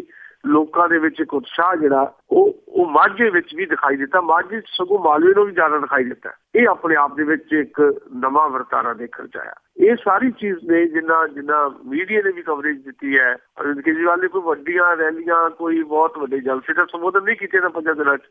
ਉਹਨਾਂ ਨੇ ਖਾਸ ਤੌਰ ਦੇ ਉੱਤੇ ਜਿਹੜੇ ਕਿਸਾਨੀ ਨਾਲ ਪੀੜਤ ਪਰਿਵਾਰ ਹੈ ਜਿਨ੍ਹਾਂ ਨੇ ਖੁਦਕੁਸ਼ੀਆਂ ਕੀਤੀਆਂ ਉਹਨਾਂ ਦੇ ਪਰਿਵਾਰਾਂ ਨੂੰ ਮਿਲੇ ਨੇ, ਜਾਂ ਸ਼੍ਰੀ ਗੁਰੂ ਗ੍ਰੰਥ ਸਾਹਿਬ ਜੀ ਬੇਅਦਬੀ ਦੇ ਮਾਮਲਿਆਂ 'ਚ ਜਿਹੜੇ ਪੀੜਤ ਨੌਜਵਾਨ ਸੀ, 2 ਨੌਜਵਾਨ ਜਿਨ੍ਹਾਂ ਨੂੰ ਗੋਲੀ ਮਾਰ ਕੇ ਮਾਰ ਦਿੱਤਾ ਗਿਆ ਸੀ, ਉਹਨਾਂ ਦੇ ਪਰਿਵਾਰਾਂ ਨੂੰ ਵੀ ਉਹ ਮਿਲੇ ਨੇ, ਜਾਂ ਕੁਝ ਬਸਤੀਆਂ ਦੇ ਵਿੱਚ ਗਏ ਨੇ ਉਹ ਜਿੱਥੇ ਹਾਲਤ ਦਲਿਤਾਂ ਦੀ ਮਾੜੀ ਹੈ। ਉਹਨੇ ਇੱਕ ਪ੍ਰਭਾਵ ਬਣਾਇਆ ਅਰਵਿੰਦ ਕੇਜਰੀਵਾਲ ਦਾ, ਤੇ ਅਰਵਿੰਦ ਕੇਜਰੀਵਾਲ ਦੇ ਇਸ ਪ੍ਰਭਾਵ ਦੇ ਚੱਲਦਿਆਂ ਆਮ ਆਦਮੀ ਪਾਰਟੀ ਦੀ ਜਿਹੜੀ ਇੱਕ ਚੜ੍ਹ ਜਿਹੜੀ ਹੈ ਉਹ ਪੰਜਾਬ ਵਿੱਚ ਦਿਖਾਈ ਦਿੱਤੀ ਹੈ, ਜਿਹਦੇ ਤੋਂ ਪਰੇਸ਼ਾਨੀ ਦੇ ਆਲਮ 'ਚ ਨੇ ਸ਼੍ਰੋਮਣੀ ਅਕਾਲੀ ਦਲ ਵਾਲੇ ਵੀ, ਬੀਜੇਪੀ ਵਾਲੇ ਵੀ ਤੇ ਕਾਂਗਰਸ ਵਾਲੇ ਵੀ। ਇਸ ਕਰਕੇ ਤੁਸੀਂ ਇਹਨਾਂ 5 ਦਿਨਾਂ ਦੀਆਂ ਅਖਬਾਰਾਂ ਚੱਕ ਲਓ। ਇੱਕ ਪਾਸੇ ਅਰਵਿੰਦ ਕੇਜਰੀਵਾਲ ਦੀ ਜਿਹੜੇ ਭਾਸ਼ਣ ਨੇ ਜਾਂ ਜਿੱਥੇ ਕਿਤੇ ਵੀ ਉਹਨਾਂ ਨੇ ਲੋਕਾਂ ਨੂੰ ਸੰਬੋਧਨ ਕੀਤਾ, ਉਹਨਾਂ ਨੂੰ ਵੱਡੀ ਹੈਡਲਾਈਨਸ ਮਿਲੀਆਂ ਹੋਈਆਂ। ਦੂਜੇ ਪਾਸੇ ਕੈਪਟਨ ਤੋਂ ਲੈ ਕੇ ਬਾਦਲ ਤੱਕ, ਸੁਖਬੀਰ ਬਾਦਲ ਤੱਕ ਤੇ ਬਾਦਲਾਂ ਦੀ ਮਿਨਿਸਟਰੀ 'ਚ ਬੈਠੇ ਜਿਹੜੇ ਹੇਠਲੇ ਲੈਵਲ ਤੱਕ ਦੇ ਲੀਡਰ ਵੀ ਹੈ, ਉਹਨਾਂ ਵੱਲੋਂ ਵੀ ਤੇ ਬੀਜੇਪੀ ਵੱਲੋਂ ਵੀ ਇੱਕ ਹੜ ਆਇਆ ਪਿਆ ਬਿਆਨਾਂ ਦਾ ਅਰਵਿੰਦ ਕੇਜਰੀਵਾਲ ਦੀ ਨੁਕਤਾਚੀਨੀ ਕਰਨ ਦਾ, ਅਰਵਿੰਦ ਕੇਜਰੀਵਾਲ ਨੂੰ ਮੌਕਾ ਪ੍ਰਸਤ ਦੱਸਣ ਦਾ, ਅਰਵਿੰਦ ਕੇਜਰੀਵਾਲ ਨੂੰ ਝੂਠਾ ਦੱਸਣ ਦਾ। ਅੱਜ ਵੀ ਕੈਪਟਨ ਅਮਰਿੰਦਰ ਦਾ ਬਿਆਨ ਆਇਆ ਕਿ ਸਿਰੇ ਦੇ ਝੂਠੇ ਨੇ ਜੀ ਅਰਵਿੰਦ ਕੇਜਰੀਵਾਲ। ਇਸ ਜਿਹੜੀਆਂ ਗੱਲਾਂ ਤੇ ਫਿਰ ਕੁਝ ਥਾਵਾਂ ਦੇ ਉੱਤੇ ਅਰਵਿੰਦ ਕੇਜਰੀਵਾਲ ਦੇ ਕਾਫਲੇ ਨੂੰ ਜਿੱਦਾਂ ਆਰਗੇਨਾਈਜ਼ਡ ਤਰੀਕੇ ਦੇ ਨਾਲ ਸਾਰੀਆਂ ਝੰਡੀਆਂ ਦਿਖਾਈਆਂ ਗਈਆਂ, ਉਹਨਾਂ ਦੇ ਵਿਰੁੱਧ ਨਾਅਰੇਬਾਜ਼ੀ ਕੀਤੀ ਗਈ।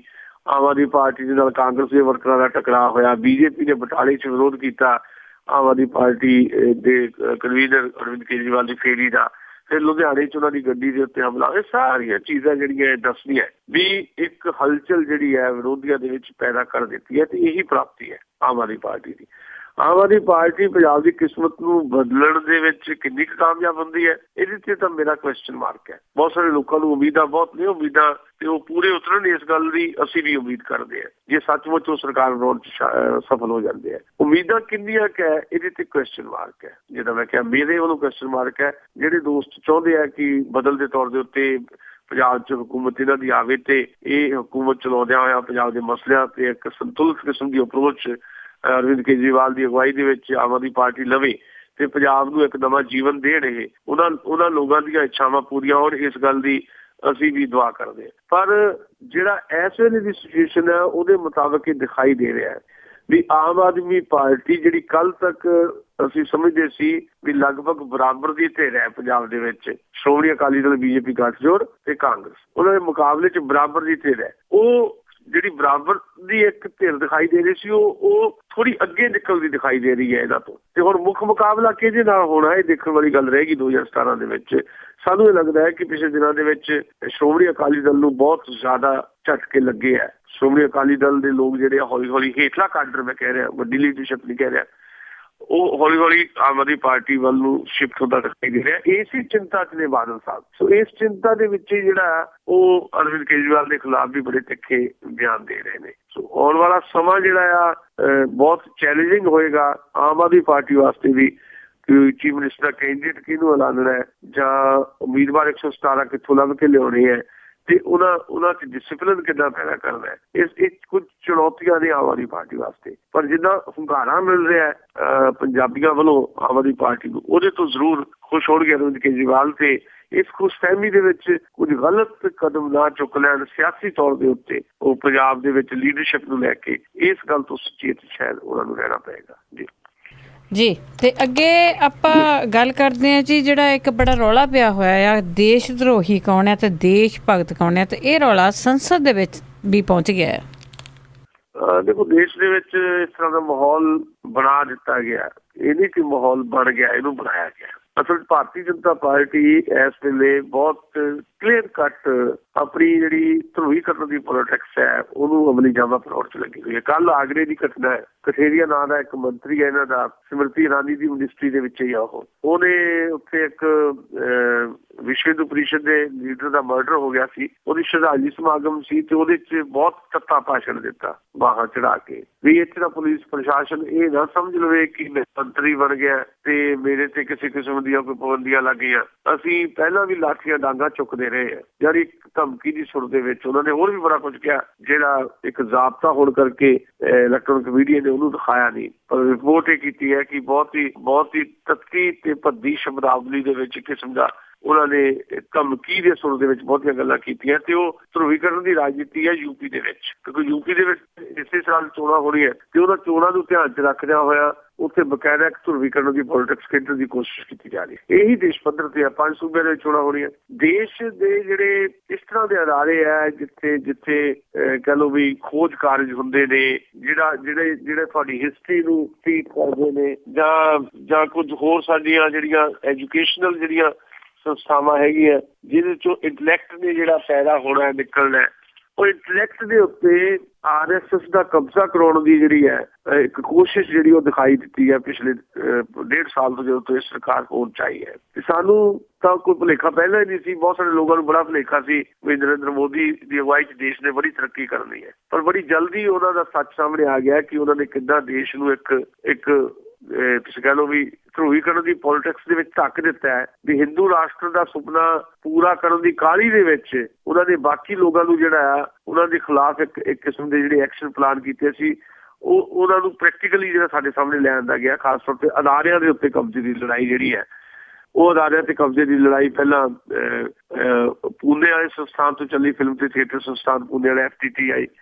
ਫਿਰ ਉਹ ਦਲਿਤਾਂ ਦੇ ਉੱਤੇ ਜਿਸ ਤਰ੍ਹਾਂ ਦਾ ਇੱਕ ਪ੍ਰੈਸ਼ਰ ਬਣਾ ਕੇ ਰੱਖਿਆ, ਰੋਹਿਤ ਬੇਮੂਲਾ ਦੀ ਖੁਦਕੁਸ਼ੀ ਦਾ ਮਾਮਲਾ, ਹੈਦਰਾਬਾਦ ਯੂਨੀਵਰਸਿਟੀ ਤੇ ਹੁਣ JNU ਦਾ ਮਾਮਲਾ। JNU ਦੇ ਮਾਮਲੇ ਤੋਂ ਬਾਅਦ ਦੇਸ਼ ਧਰੋਹ ਤੇ ਦੇਸ਼ ਭਗਤ ਇਹਦੀ ਡਿਬੇਟ ਚੱਲੀ ਹੈ। ਮੈਂ ਸਮਝਦਾ ਕਿ ਮੈਂ ਸ਼ਾਇਦ ਅੱਗੇ ਵੀ ਕਿਹਾ ਹੋਵੇ ਕਿ ਇੰਨਾ ਸਰਲ ਬਣਾ ਦਿੱਤਾ ਗਿਆ ਦੇਸ਼ ਧਰੋਹ ਦੀ ਦੇਸ਼ ਭਗਤੀ ਦੀ ਜਿਹੜੀ ਡੈਫੀਨੇਸ਼ਨ, ਵੀ ਜੇ ਕੋਈ ਸਲਮਾਨ ਖਾਨ ਜੇ ਕੋਈ ਸ਼ਾਹਰੁਖ ਖਾਨ ਦੀ ਫਿਲਮ ਦੇਖ ਲੈਂਦਾ ਤਾਂ ਉਹ ਦੇਸ਼ ਧਰੋਹੀ ਹੋ ਜਾਂਦਾ। ਜਿਹੜਾ ਇਹਨਾਂ ਦੇ ਕਹੇ ਤੇ ਫਿਲਮ ਦਾ ਬਾਈਕਾਟ ਕਰ ਦਿੰਦਾ ਉਹ ਦੇਸ਼ ਭਗਤ ਹੋ ਜਾਂਦਾ। ਆਹ ਦੇਸ਼ ਭਗਤੀ ਤੇ ਆਹ ਦੇਸ਼ ਧਰੋਹੀ ਸਾਡੇ ਹਿੰਦੁਸਤਾਨ 'ਚ ਬਣਾ ਦਿੱਤਾ ਗਿਆ। ਇਸ ਲਿਹਾਜ਼ ਦੇ ਨਾਲ ਜਿਹਨਾਂ ਨੇ ਵੋਟ ਕੀਤਾ ਨਰਿੰਦਰ ਮੋਦੀ ਨੂੰ ਉਹ ਦੇਸ਼ ਭਗਤ ਹੈ। 31% ਲੋਕਾਂ ਨੇ ਵੋਟ ਕੀਤਾ ਨਰਿੰਦਰ ਮੋਦੀ ਨੂੰ, ਉਹ ਦੇਸ਼ ਭਗਤ ਹੈ। 69% ਨੇ ਵੋਟ ਨਹੀਂ ਕੀਤਾ, ਇਹਨਾਂ ਵੱਲੋਂ 69% ਸਾਰੇ ਦੇਸ਼ ਧਰੋਹੀ ਹੋ ਗਏ। ਆ ਜਿਹੜਾ ਹੁਣ ਆਗਰੇ ਦੇ ਵਿੱਚ ਇੰਨਾ ਤੱਤਾ ਵਜੇ ਨੇ ਭਾਸ਼ਣ ਕੀਤਾ, ਜਿਹੜਾ ਕਿਸਮ ਦਾ ਲੋਕਾਂ ਨੂੰ ਮਾਰਨ ਦਾ ਹੀ ਸੱਦਾ ਹੈ, ਉਹ ਦੇਸ਼ ਭਗਤੀ ਹੈ। ਤੇ ਜਿਹੜੇ ਲੋਕ ਉਹਨੂੰ ਰੋਕਣਗੇ ਉਹ ਦੇਸ਼ ਧਰੋਹੀ ਹੋ ਜਾਣਗੇ। ਅਸੀਂ ਗੱਲ ਕਰ ਰਹੇ, ਤੁਸੀਂ ਗੱਲ ਕਰ ਰਹੇ, ਆਪਾਂ ਸਾਰੇ ਦੇਸ਼ ਧਰੋਹੀ ਹੈ। ਜੇ ਭਾਰਤ ਦੇ ਵਿੱਚ ਗੈਰ ਬਰਾਬਰੀ ਦਾ ਮਾਹੌਲ ਹੈ ਤੇ ਬਰਾਬਰੀ ਦੀ ਲੜਾਈ ਕੋਈ ਲੜ ਰਿਹਾ ਹੈ, ਜੇ ਕੋਈ ਭਾਰਤ ਦੇ ਵਿੱਚ ਭੁੱਖਮਰੀ ਦੇ ਖਿਲਾਫ ਲੜ ਰਿਹਾ ਹੈ, ਜੇ ਕੋਈ ਭਾਰਤ ਦੇ ਵਿੱਚ ਇਸ ਤਰ੍ਹਾਂ ਲੜ ਰਿਹਾ ਕਿ ਜ਼ਾਤ ਤੇ ਧਰਮ ਤੋਂ ਉੱਠ ਕੇ ਇੱਕ ਸੈਕੂਲਰ ਜਿਹੜੀ ਅਪਰੋਚ ਅਪਣਾਉਣੀ ਚਾਹੀਦੀ ਹੈ, ਤੇ ਫਿਰ ਉਹ ਦੇਸ਼ ਧਰੋਹੀ ਹੈ। ਤੇ ਫਿਰ ਤਾਂ ਅਸੀਂ ਵੀ ਦੇਸ਼ ਧਰੋਹੀ ਹੈ। ਇਸ ਤਰ੍ਹਾਂ ਦਾ ਮਾਹੌਲ ਬਣਾ ਦਿੱਤਾ ਗਿਆ। ਹੁਣ ਅੱਜ ਸਰਕਾਰ ਦਾ ਆਇਆ ਬਿਆਨ ਵੀ ਅਸੀਂ ਇਹਦੇ ਤੇ ਰਿਵਿਊ ਕਰਾਂਗੇ, ਦੇਸ਼ ਧਰੋਹ ਦੇ ਮੁਕੱਦਮੇ ਜਿਹੜੇ ਦਰਜ ਕੀਤੇ ਜਾਂਦੇ ਹੈ, ਦੇਸ਼ ਧਰੋਹ ਦੀ ਪਾਲਿਸੀ ਜਿਹੜੀ ਹੈ ਉਹ ਰਿਵਿਊ ਕੀਤੀ ਜਾਏਗੀ। ਸ਼ਾਇਦ ਇਹਦੀ ਜਿਹੜੀ ਧਾਰਾ ਹੈ ਉਹਦੀ ਤਬਦੀਲੀ ਕੋਈ ਹੋਵੇ, ਉਹ ਵੱਖਰੀ ਗੱਲ ਹੈ।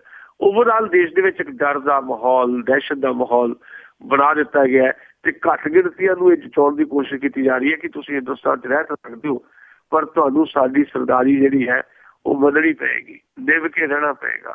ਉਸ ਮਾਹੌਲ ਨੂੰ ਲਿਆਉਣ 'ਚ ਭਾਰਤੀ ਜਨਤਾ ਪਾਰਟੀ ਦਾ ਢਿੱਡ ਲੱਗਾ ਹੋਇਆ। ਪਰ ਉਹ ਚਾਹੁੰਦੇ ਨੇ ਭਾਰਤੀ ਜਨਤਾ ਪਾਰਟੀ ਵਾਲੇ ਜਾਂ RSS ਵਾਲੇ ਵੀ ਲੋਕ ਸੋਚਣ ਨਾ, ਬੋਲਣ ਨਾ। ਪਰ ਭਾਰਤ ਦੇ ਇਤਿਹਾਸ ਦੇ ਵਿੱਚ ਉਹ ਸਾਰੀਆਂ ਚੀਜ਼ਾਂ ਪਈਆਂ, ਜਾਂ ਦੁਨੀਆ ਦਾ ਇਤਿਹਾਸ ਆਪਾਂ ਖੋਲ ਕੇ ਦੇਖ ਲੈਂਦੇ ਹਾਂ ਵੀ ਨਾ ਤਾਂ ਲੋਕ ਕਦੀ ਸੋਚਣੋਂ ਹਟਦੇ ਹੈ ਤੇ ਨਾ ਬੋਲਣੋਂ ਹਟਦੇ ਹੈ ਤੇ ਨਾ ਲੜਨੋਂ ਹਟਦੇ ਹੈ। ਸੋ ਭਾਰਤੀਆਂ ਨੇ ਨਾ ਸੋਚਣੋਂ ਹਟਣਾ, ਨਾ ਬੋਲਣੋਂ ਹਟਣਾ, ਨਾ ਲੜਨੋਂ ਹਟਣਾ।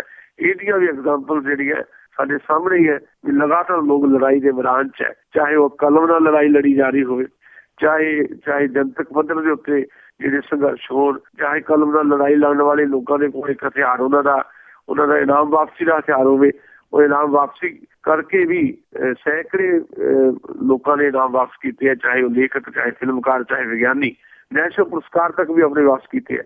ਇਹ ਵੀ ਇੱਕ ਲੜਨ ਦਾ ਤਰੀਕਾ ਹੁੰਦਾ, ਪਰ ਲੜਨ ਦਾ ਇੱਕ ਤਰੀਕਾ ਜਿਹੜਾ ਲੇਖਕ ਉਹਦੇ ਕੋਲ ਕਲਮ ਵੀ ਹੈ, ਲਿਖ ਕੇ, ਬੋਲ ਕੇ ਇਹ ਲੜਾਈ ਲਗਾਤਾਰ ਜਾਰੀ ਰਹਿਣੀ ਹੈ। ਤੇ ਦੇਸ਼ ਧਰੋਹ ਕੌਣ ਕਰ ਰਿਹਾ ਹੈ ਜਾਂ ਦੇਸ਼ ਭਗਤ ਅਸਲੀ ਕੌਣ ਹੈ, ਇਹਦੀ ਵਿਆਖਿਆ ਕਰਨ ਦੀ ਘੱਟੋ ਘੱਟ ਉਹਨਾਂ ਦੀ ਵਿਆਖਿਆ ਜਿਹੜੀ ਉਹ ਕਰ ਰਹੇ ਨੇ, ਉਹ ਵਿਆਖਿਆ ਦੀ ਸਾਨੂੰ ਘੱਟੋ ਘੱਟ ਕੋਈ ਜ਼ਰੂਰਤ ਨਹੀਂ ਹੈ। ਤੇ ਦੂਜੀ ਗੱਲ, ਦੱਸ ਕੇ ਕੋਈ ਦੇਸ਼ ਧਰੋਹੀ ਨਹੀਂ ਹੁੰਦਾ, ਕਹਿ ਕੇ ਕੋਈ ਦੇਸ਼ ਭਗਤ ਨਹੀਂ ਹੋ ਜਾਂਦਾ। ਦੇਸ਼ ਭਗਤੀ, ਦੇਸ਼ ਧਰੋਹ, ਇਹ ਸਾਰੀਆਂ ਚੀਜ਼ਾਂ ਸਾਡੇ ਕਰਮਾਂ 'ਚੋਂ ਦਿਖਾਈ ਦਿੰਦੀ ਹੈ। ਤੇ ਕਰਮ ਕਿਹਦੇ ਕੀ ਹੈ ਉਹ ਸਾਡੇ ਸਾਹਮਣੇ। ਅੱਜ ਤੇ ਅਖੀਰ ਦੇ ਵਿੱਚ ਗੱਲ ਕਰਦੇ ਬਜਟ ਦੀ। ਬਜਟ ਤੇ ਬੜੀਆਂ ਖੁਸ਼ੀਆਂ ਮਨਾਈਆਂ ਜਾ ਰਹੀਆਂ ਕਿ ਅਸੀਂ ਬਹੁਤ ਵਧੀਆ ਬਜਟ ਲਏ। ਅਸਲ ਦੇ ਵਿੱਚ ਹੈ ਕੀ ਇਹ?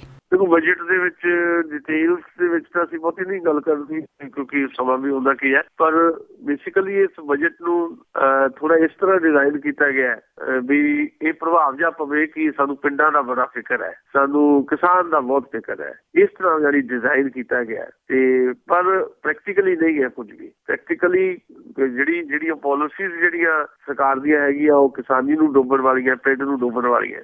ਇਹ ਸਿਰਫ ਤੇ ਸਿਰਫ ਜਿਹੜਾ ਚੁਣਾਵੀ ਬਜਟ ਦੇ ਤੌਰ ਤੇ ਤੁਸੀਂ ਇਹਨੂੰ ਦੇਖ ਸਕਦੇ ਹੋ, ਕਿਉਂਕਿ 5 ਸੂਬਿਆਂ ਦੇ ਚੋਣਾਂ ਆ ਰਹੀ ਹੈ, ਚੋਣਾਂ ਨੂੰ ਮੱਦੇਨਜ਼ਰ ਰੱਖ ਕੇ ਇਹ ਬਜਟ ਤਿਆਰ ਕੀਤਾ ਗਿਆ ਤੇ ਪ੍ਰਭਾਵ ਦੇਣ ਦੀ ਕੋਸ਼ਿਸ਼ ਕੀਤੀ ਗਈ ਹੈ ਵੀ ਅਸੀਂ ਜਿਹੜੇ ਜਨ ਸਧਾਰਨ ਹੈ ਉਹਨਾਂ ਦੇ ਹੱਕ ਦੇ ਵਿੱਚ ਹੈ। ਪਰ ਜਨ ਸਧਾਰਨ ਦੀ ਹਾਲਤ ਇਹ ਕਰ ਦਿੱਤੀ ਗਈ ਹੈ ਵੀ ਬਹੁਤ ਸਾਰੀਆਂ ਚੀਜ਼ਾਂ ਜਿਹੜੀਆਂ ਆ ਉਹ ਪਹਿਲੇ ਲੋਕਾਂ ਦੀ ਜੇਬ ਤੋਂ ਬਾਹਰ ਹੈ, ਉਹਨਾਂ ਦੀ ਕੈਪੈਸਿਟੀ ਨਹੀਂ ਹੈ ਕਿ ਉਹ ਖਰੀਦ ਸਕਣ। ਹੋਰ ਬਹੁਤ ਕੁਝ ਵੀ ਮਹਿੰਗਾ ਕਰ ਦਿੱਤਾ ਗਿਆ ਤੇ ਜਿਹੜਾ ਲੋਕਾਂ ਦਾ ਪੈਸਾ ਹੈ ਉਹੀ ਸਰਕਾਰ ਹੜੱਪ ਜਾਣਾ ਚਾਹੁੰਦੀ ਹੈ। ਖਾਸ ਤੌਰ ਦੇ ਉੱਤੇ PF ਦੇ ਇਸ਼ੂ ਦੇ ਉੱਤੇ ਮੈਂ ਬਹੁਤ ਬਰੀਫਲੀ ਗੱਲ ਕਰਨੀ ਚਾਹੁੰਦਾ। ਪ੍ਰੋਵੀਡੈਂਟ ਫੰਡ ਜਿਹੜਾ ਤੁਹਾਡਾ ਆਪਣਾ ਹੁੰਦਾ, ਤੁਹਾਡੇ ਆਪਣੇ ਪੈਸੇ ਜਿਹੜੇ ਕੱਟੇ ਜਾਂਦੇ ਜਦੋਂ ਤੁਸੀਂ ਕੰਮ ਕਰਦੇ ਹੋ ਕਿਤੇ ਮੁਲਾਜ਼ਮ ਦੇ ਤੌਰ ਦੇ ਉੱਤੇ, ਤੇ ਉਹਦੇ ਉੱਤੇ ਵੀ 60% ਦੇ ਉੱਤੇ ਜਿਹੜਾ ਟੈਕਸ ਲਾ ਦਿੱਤਾ ਗਿਆ। 40% ਟੈਕਸ ਫ੍ਰੀ ਹੈ।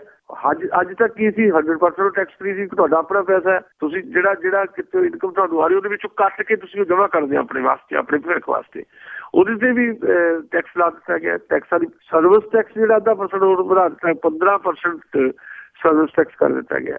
ਸੋ ਓਵਰਆਲ ਜਿਹੜਾ ਬਜਟ ਹੈ ਕੋਈ ਬਹੁਤ ਜ਼ਿਆਦਾ ਕਿਸਾਨੀ ਦੇ ਪੱਖ ਦੇ ਵਿੱਚ ਨਹੀਂ ਹੈ ਜਾਂ ਆਮ ਲੋਕਾਂ ਦੇ ਪੱਖ ਦੇ ਵਿੱਚ ਨਹੀਂ ਹੈ। ਓਵਰਆਲ ਬਜਟ ਜਿਹੜਾ ਆ ਇਹ ਦੇਸ਼ ਦਾ ਜਿਹੜਾ ਆਮ ਬੰਦਾ ਆ, ਖਾਸ ਤੌਰ ਦੇ ਉੱਤੇ ਲੋਅਰ ਮਿਡਲ ਉਹਦਾ ਕਾਫੀਆ ਤੰਗ ਕਰਨ ਵਾਲਾ ਬਜਟ ਹੈ ਇਹ। ਇਹਦੇ ਵਿੱਚ ਕੁਝ ਨਹੀਂ ਨਿਕਲਣ ਵਾਲਾ ਤੇ ਆਉਣ ਵਾਲੇ ਸਮੇਂ ਦੇ ਵਿੱਚ ਪ੍ਰੈਕਟਿਸ ਦੇ ਵਿੱਚ ਪਤਾ ਲੱਗੇਗਾ ਕਿ ਜਿਹੜੇ ਦਾਅਵੇ ਕੀਤੇ ਗਏ ਨੇ, ਪਿਛਲੀ ਵਾਰੀ ਵੀ ਦਾਅਵੇ ਕੀਤੇ ਗਏ ਸੀ ਵੀ ਇੰਨੇ 1000 ਕਰੋੜ ਰੁਪਏ ਅਸੀਂ ਐਗਰੀਕਲਚਰ ਸੈਕਟਰ ਲਈ ਰੱਖੇ ਆ, ਪਰ ਕਿੱਥੇ ਖਰਚੇ ਗਏ, ਕਿਤੇ ਨਹੀਂ। ਦਾਅਵੇ ਕਰਦੇ ਨੇ ਹੋਰ ਹੈ, ਰੱਖ ਲਏ ਕਹਿ ਦੇਣਾ ਹੋਰ ਹੈ, ਪਰ ਉਹ ਤਰਜੀਹਾਂ ਬਜਟ ਦੀਆਂ ਪੇਸ਼ ਕਰਨੀਆਂ ਹੋਰ ਹੈ। ਅਮਲੀ ਰੂਪ ਦੇ ਵਿੱਚ ਉਹ ਸਾਰੀਆਂ ਚੀਜ਼ਾਂ ਕਿਤੇ ਦਿਖਾਈ ਨਹੀਂ ਦੇ ਰਹੀਆਂ। ਪੰਜਾਬ ਵਾਸਤੇ ਇਸ ਬਜਟ ਦੇ ਵਿੱਚ ਲਗਭਗ ਕੁਝ ਨਹੀਂ ਹੈ। 100 ਕਰੋੜ ਰੁਪਏ ਜ਼ਰੂਰ ਸ਼੍ਰੀ ਗੁਰੂ ਗੋਬਿੰਦ ਸਿੰਘ ਜੀ ਦਾ ਜਿਹੜਾ ਪ੍ਰਕਾਸ਼ ਉਤਸਵ ਮਨਾਉਣ ਵਾਸਤੇ ਰੱਖੇ ਗਏ ਨੇ, ਪਰ ਉਹਨੂੰ ਇੱਕ ਏਦਾਂ ਪੇਸ਼ ਕਰ ਦਿੱਤਾ ਗਿਆ ਵੀ ਅਸੀਂ ਦੇਖੋ ਸਾਨੂੰ ਕਿੰਨਾ ਫਿਕਰ ਹੈ ਪੰਜਾਬ ਦਾ। ਪਰ ਪੰਜਾਬ ਦੇ ਅਸਲੀ ਜਿਹੜੀਆਂ ਲੋੜਾਂ ਨੇ ਉਹਦੇ ਵਾਸਤੇ ਬਜਟ 'ਚ ਪੰਜਾਬ ਲਈ ਕੁਝ ਨਹੀਂ ਹੈ। ਤੇ ਬਾਦਲ ਸਾਹਿਬ ਸਿਫਤ ਕਰੀ ਜਾਂਦੇ ਆ, ਪਰ ਸਿਫਤ ਕਰਨ ਦੀ ਹੋਰ ਗੱਲ ਹੈ ਕਿਉਂਕਿ ਉਹਨਾਂ ਦੀ ਸਰਕਾਰ ਉਹ ਤਾਂ ਸਿਫਤ ਕਰਨਗੇ, ਪਰ ਆਮ ਜਿਹੜੇ ਮਾਹਰ ਨੇ ਉਹਨਾਂ ਦੀ ਰਾਏ ਦੇ ਵਿੱਚ ਇਸ ਬਜਟ ਦੇ ਵਿੱਚੋਂ ਪੰਜਾਬ ਵਾਸਤੇ ਵੀ ਕੁਝ ਨਹੀਂ ਨਿਕਲਦਾ ਦਿਖਾਈ ਦੇ ਰਿਹਾ। ਜੀ ਬਿਲਕੁਲ, ਜਿਹੜੀ ਤੁਸੀਂ ਕਿਹਾ ਕਿ ਸਿਫਤ ਦੀ ਗੱਲ ਆ ਤੇ ਸਿਫਤ ਤੇ ਉਹ ਪਰਿਵਾਰ ਸਾਰਾ ਹੀ ਵਾਰੀ ਕਰ ਰਿਹਾ ਆ ਕਿ ਬਜਟ ਬਹੁਤ ਵਧੀਆ ਤੇ ਬਹੁਤ ਤੁਹਾਡਾ ਧੰਨਵਾਦ ਸੁਸ਼ੀਲ ਦਸਾਂਝ ਜੀ। ਮਿਹਰਬਾਨੀ, ਸ਼ੁਕਰੀਆ ਜੀ। ਇਹ ਸਨ ਸੁਸ਼ੀਲ ਦਸਾਂਝ। ਹੁਣ ਬਲਵਿੰਦਰ ਕੌਰ ਵੱਲੋਂ ਵੀ ਅਗਲੇ ਬੁਲਟਨ ਤੱਕ ਆਪ ਸਭ ਨੂੰ ਹੀ ਪਿਆਰ ਭਰੀ ਸਤਿ ਸ੍ਰੀ ਅਕਾਲ।